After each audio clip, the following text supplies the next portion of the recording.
नमस्कार, आप देख रहे हैं इंडिया वॉइस और मैं हूं आपके साथ योगेश पांडे। हमारे खास बुलेटिन 5 शहर 5 खबर में आज हम संसद में 2 दिन से चल रहे हंगामे की बात करेंगे और फिर बात होगी पीएम पर बनी बीबीसी की बैन की गई डॉक्यूमेंट्री पर हुई सुनवाई की। इसके बाद हम आपको बताएंगे यूपी के एमएलसी चुनावों नतीजों से मिल रहे 2024 के संकेतों के बारे में और इसके बाद बात करेंगे चाईबासा में हुए आईईडी ब्लास्ट से उठे उन सवालों की जो इलाके को नक्सल मुक्त करने के सरकारी दावों पर उठ रहे हैं। बिहार की गालीबाज सीनियर आईएएस के खिलाफ दर्ज हुई एफआईआर का अपडेट भी आपको हम देंगे। तो चलिए शुरुआत करते हैं 5 शहर 5 खबरों की, जिसमें अडानी ग्रुप के खिलाफ लगे धोखाधड़ी के आरोपों को विपक्ष लगातार हमलावर है और इस मुद्दे पर चर्चा को लेकर शुक्रवार को भी विपक्षी दलों ने संसद में खूब हंगामा किया, जिसके बाद लोकसभा और राज्यसभा की कार्यवाही 6 फरवरी तक के लिए स्थगित कर दी गई है। विपक्षी दलों ने अडानी ग्रुप के खिलाफ अमेरिका की कंपनी हिंडनबर्ग रिसर्च के आरोपों पर जांच और सदन में चर्चा की मांग की है।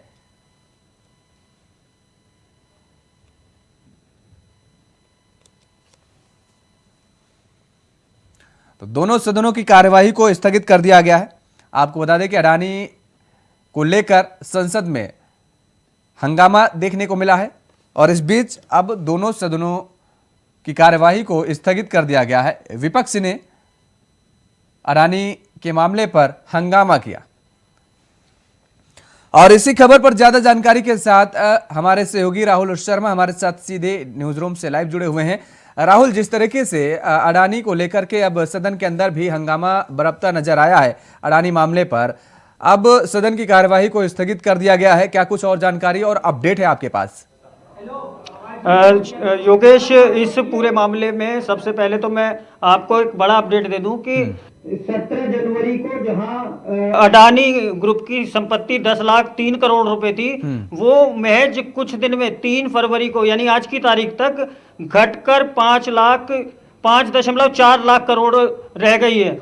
तो आप अंदाजा लगा सकते हैं कि हिंडनबर्ग की रिपोर्ट आने के बाद अडानी ग्रुप को कितना नुकसान हुआ है। अब बात करते हैं संसद में इस मामले को लेकर चल रहे हंगामे की।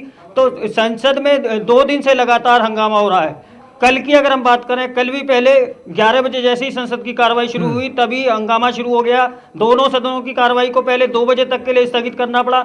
2 बजे फिर सदन की कार्रवाई शुरू हुई तो फिर हंगामा हुआ और आखिरकार आज सुबह तक के लिए इस दोनों सदनों की कार्रवाई को स्थगित कर दिया गया था।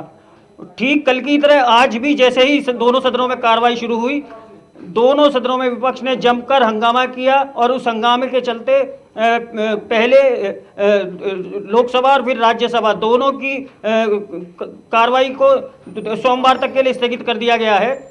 इस मामले में 13 राजनीतिक दलों ने जहां संसद में इस मामले पर चर्चा करने की मांग की है, वहीं 9 दलों ने राज्यसभा में एक नोटिस दायर करके इस पूरे मामले की जांच कराने की, इस मामले की पर चर्चा करने की मांग की है।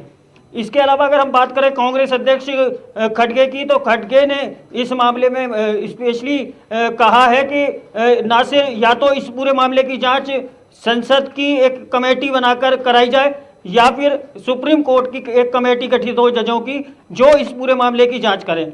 इन दोनों मांगों के साथ साथ पूरा का पूरा विपक्ष इस बात पर अड़ा है कि इस पूरे हिंडनबर्ग मामले पर सदन में सबसे पहले चर्चा होनी चाहिए। उसके बाद चाहे राष्ट्रपति के अभिभाषण की बात हो, चाहे बजट की बात हो, उन पर चर्चाएं बाद में होंगी। पहले हिंडनबर्ग को लेकर जो रिपोर्ट आई है उस पर सरकार चर्चा करे।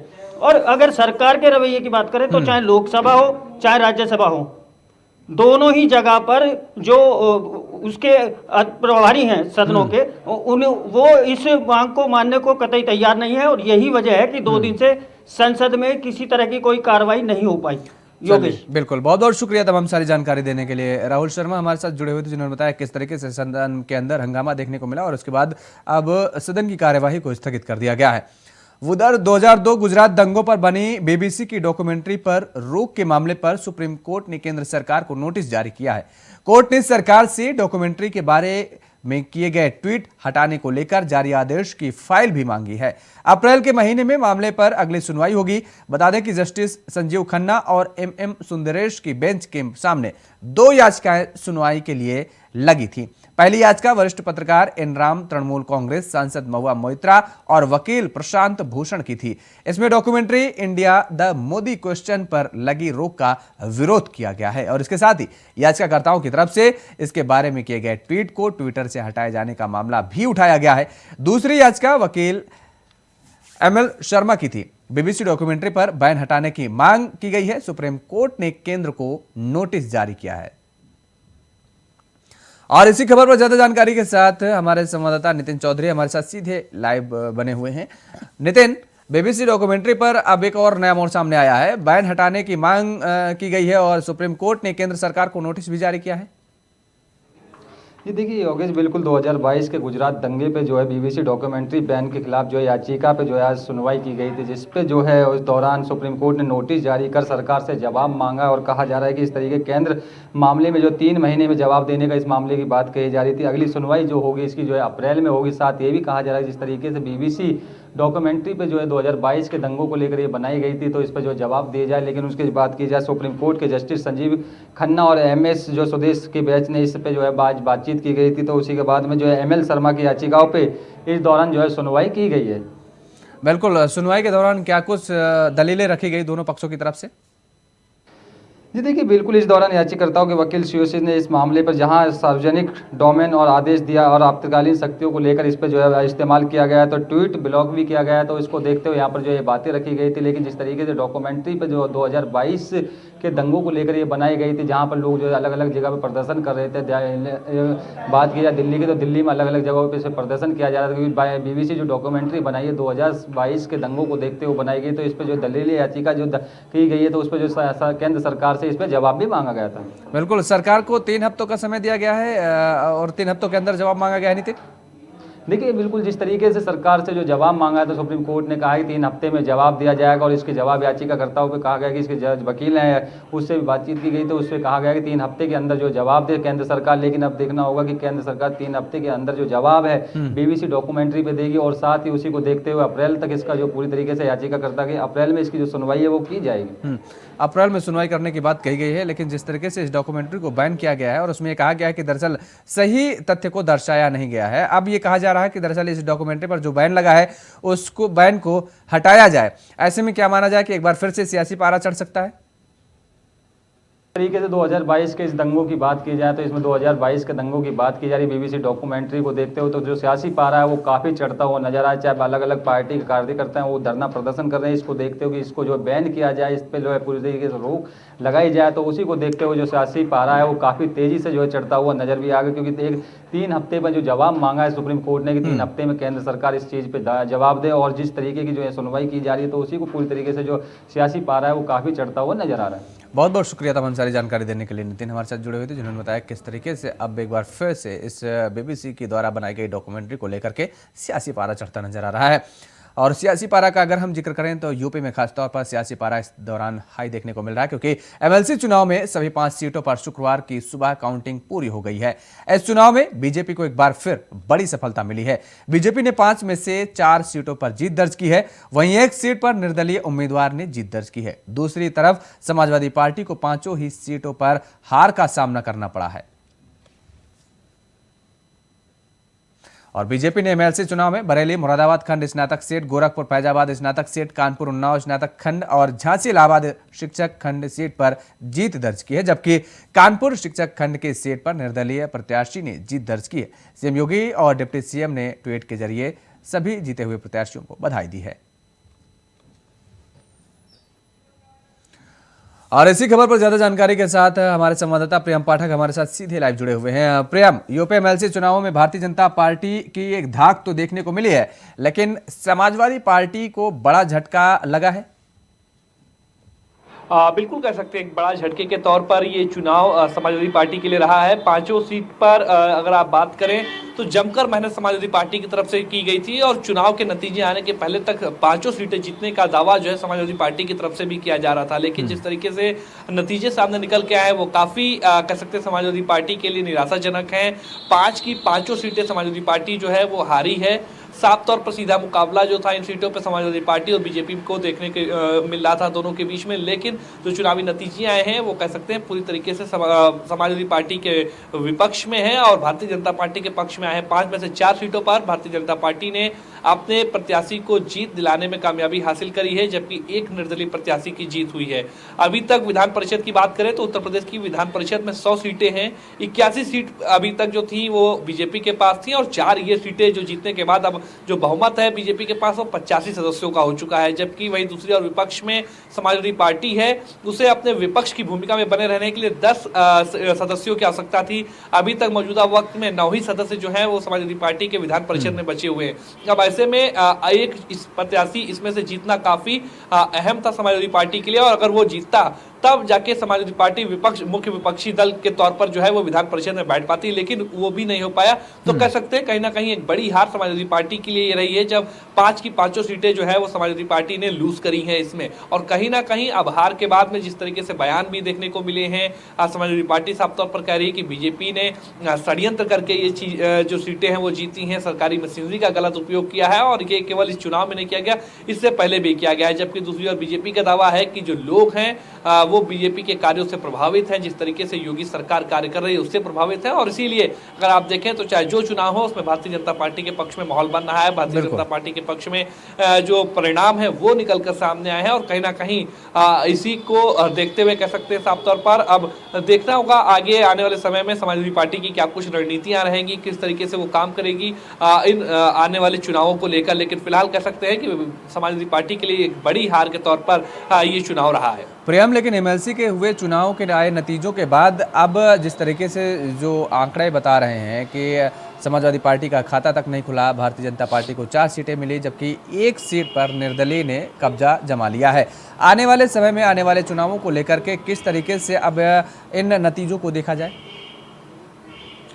बिल्कुल जाहिर सी बात है। देखिए, जब इस तरीके से चुनावी परिणाम आते हैं कि 5 की 5 सीटें एक पार्टी लूज कर रही है जो कि मुख्य विपक्षी पार्टी के तौर पर है, और उसको अपना कम से कम 1 सदस्य जिताना था, जाकि जिसकी वजह से वो विधान परिषद के अंदर जो है वो अपना विपक्ष का बहुमत जो है वो हासिल कर सके, तो वो भी नहीं कर पाई। तो कहीं ना कहीं ये काफी निराशाजनक है और उसके जरिए जो कार्यकर्ता है, जो समर्थक हैं, उनमें निराशा का भाव जो है वो उत्पन्न होता है। वहीं दूसरी और विपक्ष में जो बीजेपी है समाजवादी पार्टी के, तो उसने जिस तरीके से बेहतरीन परफॉर्मेंस किया है, तो उसके जरिए कहीं ना कहीं आने वाले समय में चुनावों में जो मनोबल है वो काफी बीजेपी का बढ़ा हुआ है और उसका फायदा साफ तौर पर देखने को मिलेगा। जो कार्यकर्ताओं का मनोबल है वो बढ़ा हुआ है, तो उसके जरिए कहीं ना कहीं बीजेपी चाहेगी कि एक मैसेज दे कि लोग अभी भी भारतीय जनता पार्टी को पसंद कर रहे हैं, उसकी योजनाओं को, उसकी बातों को, जिस तरीके से वादे किए गए उनको लेकर, और वो कहीं ना कहीं इन सभी का फायदा साफ तौर पर भारतीय जनता पार्टी 2024 के लोकसभा चुनाव में भी लेना चाहेगी, जब वहां पर वो मैसेज कन्वे करेगी कि देखिए किस तरीके से लोग उसको पसंद कर रहे हैं, उनकी बातों को पसंद किया जा रहा है और जो वादे किए गए थे भारतीय जनता पार्टी की तरफ से उनको पूरा किया जा रहा है। तो कहीं ना कहीं ये चुनावी परिणाम जो है वो आने वाले 24 के चुनाव के लिए बूस्टर का काम करेंगे, जिसमें कहीं ना कहीं जो कार्यकर्ता हैं उनके अंदर एनर्जी बूस्टर का काम करते हुए ये नजर आएंगे। वहीं दूसरी समाजवादी पार्टी, जिसके आगे एक बड़ा चैलेंज होगा कि इस निराशा से आप खुद के साथ साथ अपने कार्यकर्ताओं को, अपने समर्थकों को बाहर निकालना। बहुत बहुत शुक्रिया तमाम सारी जानकारी देने के लिए, हमारे साथ जुड़ने के लिए। प्रियम पाठक हमारे साथ जुड़े हुए थे, जिन्होंने बताया कि किस तरीके से उत्तर प्रदेश में एमएलसी के चुनावों में भारतीय जनता पार्टी ने तो जीत हासिल की है, लेकिन समाजवादी पार्टी को एक बड़ा झटका लगा है। और उधर झारखंड के चाईबासा में नक्सलियों के खिलाफ चलाए जा रहे सर्च अभियान के दौरान एक बार फिर से आईईडी ब्लास्ट हुआ है, जिसमें 3 जवान घायल हो गए हैं, जिन्हें एयरलिफ्ट के जरिए रांची के खेलगांव लाया गया है। रांची लाए जाने के बाद इन जवानों को मेडिकल अस्पताल में भर्ती कराया गया है, जहां उनका इलाज जारी है। खेलगांव में सीआरपीएफ और जिला पुलिस के कई अधिकारी मौजूद हैं। आईईडी ब्लास्ट में घायल हुए 3 जवानों में से 2 जवानों के हाथ, पैर और सिर में चोट लगी है। बता दें कि राज्य के नक्सल प्रभावी इलाकों को नक्सल मुक्त करने के लिए झारखंड पुलिस और सुरक्षा बल की तरफ से लगातार सर्च अभियान चलाया जा रहा है। इस बीच कई नक्सलियों ने झारखंड पुलिस के सामने आत्मसमर्पण भी किया है, जिससे नक्सलियों को बड़ा झटका लगा है।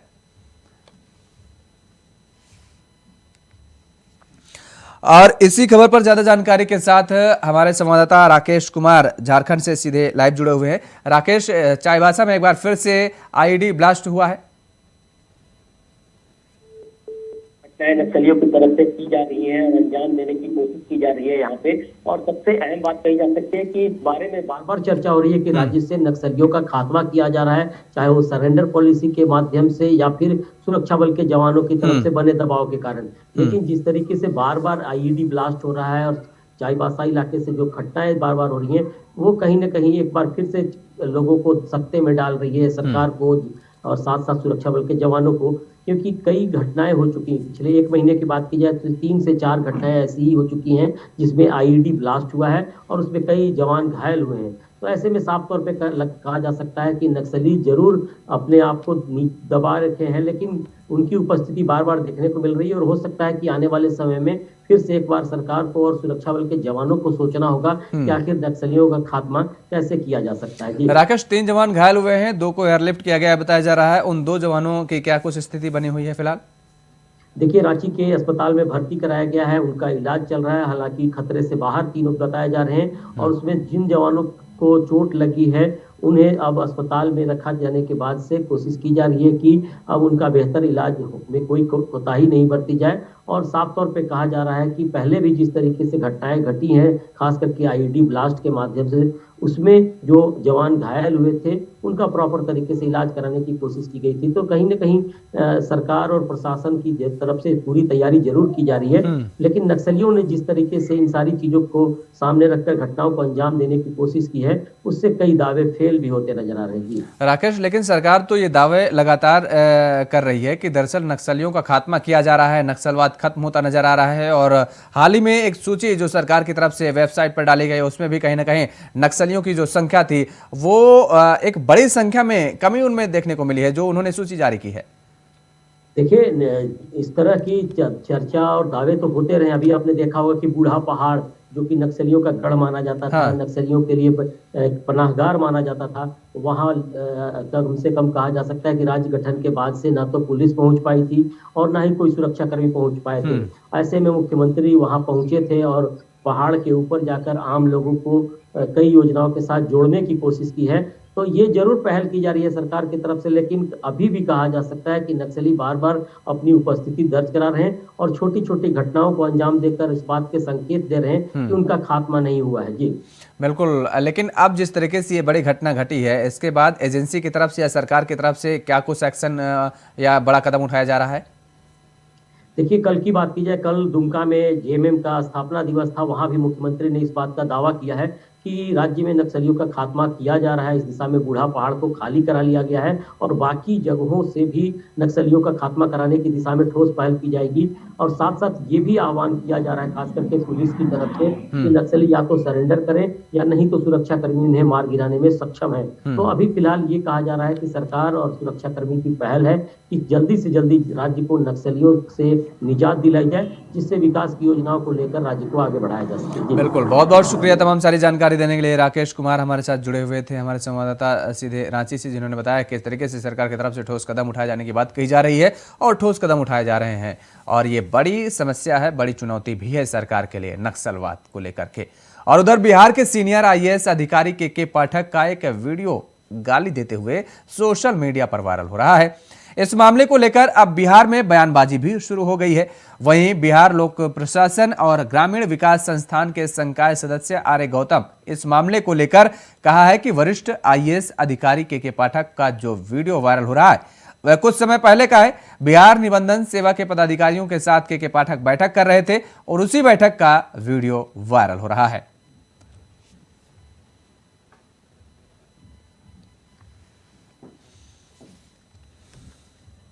और इसी खबर पर ज्यादा जानकारी के साथ हमारे संवाददाता रजनी शर्मा हमारे साथ फोन लाइन पर बने हुई हैं। रजनी, बिहार के आईएएस का जिस तरीके से ये वीडियो वायरल हो रहा है, गाली देते उसमें नजर आ रहे हैं और आज उस पर सियासत भी शुरू हो गई है।